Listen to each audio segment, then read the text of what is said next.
कोविड-19 का प्रकोप अभी खत्म भी नहीं हुआ है कि तीसरी लहर आने की सुगबुगाहट तेज हो गई है, जिसको लेकर केंद्र और राज्य सरकारें तैयारियों में जुटी हुई हैं। इस बीच बड़ी आशंका इस बात को लेकर जताई गई है कि 2 से 4 हफ्तों के अंदर महाराष्ट्र में कोरोना की तीसरी लहर आ सकती है।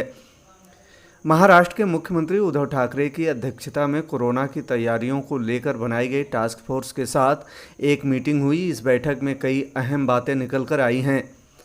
स्टेट टास्क फोर्स ने चेतावनी देते हुए कहा है कि 2 से 4 हफ्ते के अंदर राज्य में कोरोना की तीसरी लहर आ सकती है।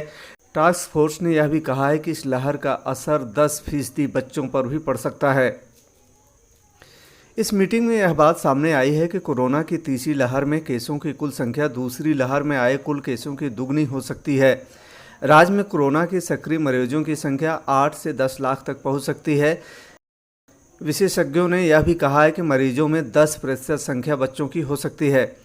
डेल्टा प्लस वेरिएंट के मामले आने के बीच ही अब महाराष्ट्र में संभावित तीसरी लहर के लिए तैयारियों को लेकर यह समीक्षा बैठक की गई थी।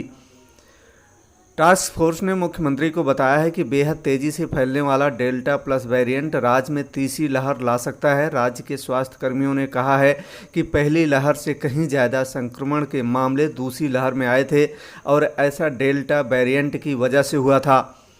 उन्होंने आशंका जताई है कि तीसरी लहर में और ज़्यादा संख्या में कोरोना के मरीज आ सकते हैं। बता दें कि राज्य में पहली लहर में 19 लाख संक्रमण के मामले दर्ज किए गए थे, जबकि दूसरी लहर में करीब 40 लाख पॉजिटिव केस दर्ज किए जा चुके हैं।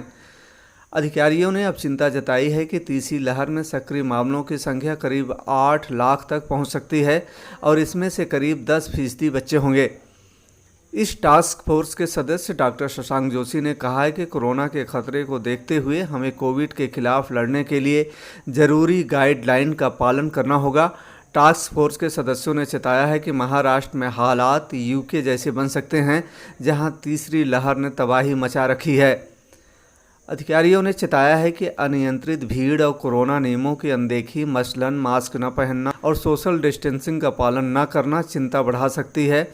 उन्होंने यह भी कहा है कि टेस्टिंग की संख्या में कमी हुई है। इसका मतलब यह है कि कई सारे ऐसे केस आ सकते हैं जिनके बारे में पता ही ना चल सके। आकाश श्रीवास्तव, थर्ड आई वर्ल्ड न्यूज़, दिल्ली।